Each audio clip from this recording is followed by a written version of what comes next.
আমি তারকা চিহ্নিত প্রশ্ন 132 যেটা শেখ মোহাম্মদ রেজাউল ইসলাম উত্থাপন করেছিলেন এই সম্পর্কে একটি সম্পূরক প্রশ্ন করার জন্য হাসনাত আব্দুল্লাহকে ফ্লোর দিচ্ছি।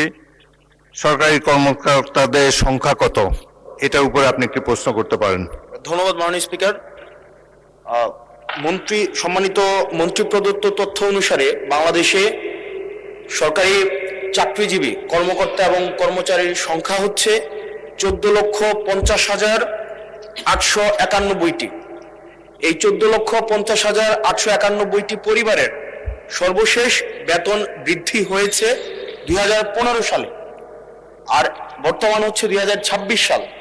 গত 11 বছরে কোনো বেতন বৃদ্ধি হয়নি, অথচ এই 11 বছরে মুদ্রাস্ফীতি 55 থেকে 65% পর্যন্ত বৃদ্ধি হয়েছে।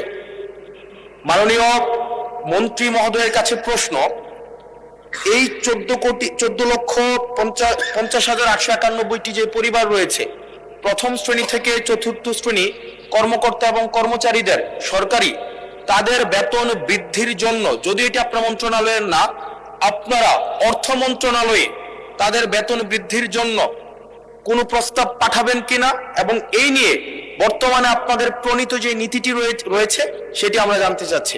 ধন্যবাদ। মাননীয় মন্ত্রী।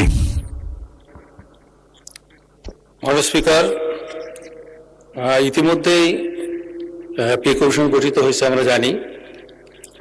তো বিষয়টি অর্থ মন্ত্রণালয়ের আওতাধীন, আর এই বিষয়ে যদি পৃথক নোটিশ দেওয়া হয় তাহলে এই বিষয়ে বিস্তারিত মহান জাতীয় সংসদে মাননীয় সদস্যের উত্তরের জন্য উপস্থাপন করা হবে। মাননীয় স্পিকার, ধন্যবাদ।